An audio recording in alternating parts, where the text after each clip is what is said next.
ମାଉସୀମା ଘରେ ନବଦିନାତ୍ମକ ଯାତ୍ରା ସାରି ନିଜ ମନ୍ଦିର ଅଭିମୁଖେ ଫେରିଛନ୍ତି ଚତୁର୍ଥ ମୂର୍ତ୍ତି।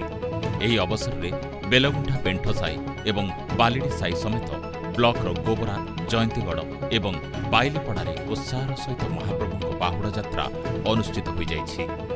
ଗତକାଲି ଅପରାହ୍ନ 5:15 ସମୟରେ ବେଲଗୁଣ୍ଠା ପେଣ୍ଠ ସାହିରେ ଜଗନ୍ନାଥଙ୍କୁ ଟାହିଆ ଲାଗି କରାଯାଇଥିବା ବେଳେ ସନ୍ଧ୍ୟା 6:50 ସମୟରେ ଠାକୁରଙ୍କ ପହଣ୍ଡି ହୋଇଥିଲା।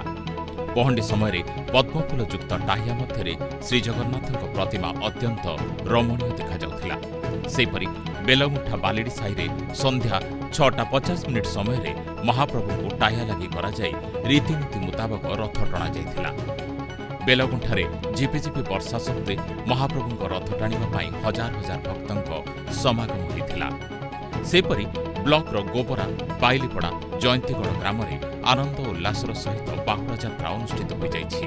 ପ୍ରତ୍ୟେକ ଗ୍ରାମରେ ରୀତିନୀତି ଅନୁଯାୟୀ ପୂଜାବିଧି ସମାପନ ହେବା ସହିତ ଅପରାହ୍ନରେ ଜଗନ୍ନାଥଙ୍କ ମନ୍ଦିର ଅଭିମୁଖେ ରଥ ଟଣାଯାଇଥିଲା। ହଜାର ହଜାର ଭକ୍ତ ରଥ ଟଣାରେ ଅଂଶଗ୍ରହଣ କରିବା ବେଳେ ଜୟ ଜଗନ୍ନାଥ ଧ୍ୱନିରେ ଦାଣ୍ଡ ଉଛୁଳି ପଡ଼ୁଥିଲା। ଏହା ସହିତ ଗ୍ରାମଗୁଡ଼ିକରେ ପିଲାମାନଙ୍କ ଦ୍ୱାରା ନିର୍ମିତ କୁନି କୁନି ରଥଗୁଡ଼ିକ ମଧ୍ୟ ବେଶ୍ ଆକର୍ଷଣୀୟ ହୋଇଥିଲା। ବେଲଗୁଣ୍ଠାରେ ତହସିଲଦାର କଳାକୃଷ୍ଣ ପ୍ରଧାନ ଉପସ୍ଥିତ ରହିଥିବା ବେଳେ ବେଲଗୁଣ୍ଠା ଥାନା ଅଧିକାରୀ ବନବିହାରୀ ପ୍ରଧାନ ଏବଂ ଜୟନ୍ତୀଗଡ଼, ଗୋବରା, ବାଇଲିପଡ଼ାରେ ଗାଙ୍ଗପୁର ପୋଲିସ ବାହିନୀ ଶାନ୍ତି ଶୃଙ୍ଖଳା ରକ୍ଷା କରିଥିଲେ। ବେଲଗୁଣ୍ଠାରୁ ବିରୁପାକ୍ଷ ପାତ୍ରଙ୍କ ରିପୋର୍ଟ, ସ୍ୱସ୍ତିକ ନ୍ୟୁଜ୍। ବ୍ରହ୍ମପୁର ସହରରେ ଗୃହପାଳିତ ପଶୁଙ୍କ ରାସ୍ତାରେ ବିଚରଣ କରିବା ଏକ ପ୍ରକାର ପ୍ରଥା ହୋଇଯାଇଛି। ନିରାପଦ ଆଶ୍ରୟସ୍ଥଳୀ ପାଲଟିଛି ରାଜରାସ୍ତା ଓ ଗଳିକନ୍ଦି। ବର୍ତ୍ତମାନ ମହାନଗରର ରାସ୍ତାରେ ବୁଲୁଥିବା ବୁଲା ଗାଈଗୋରୁ ସମସ୍ୟା ସବୁଠୁ ଅଧିକ। ସହରର ଯୁଆଡ଼େ ଚାହିଁବ ଖାଲି ଗାଈ ହିଁ ଗାଈ। ଗାଈ ମାଲିକମାନେ ନିଜ ଗାଈଠାରୁ କ୍ଷୀର ଆଦାୟ କଲା ପରେ ଗାଈଗୁଡ଼ିକୁ ରାସ୍ତା କଡ଼ରେ ଛାଡ଼ି ଦେଉଛନ୍ତି। ଫଳରେ ସେମାନେ ରାସ୍ତା କଡ଼ରେ ଶୋଇ ଦୁର୍ଘଟଣାର ଶିକାର ହୋଇ ମୃତାହତ ହେଉଛନ୍ତି।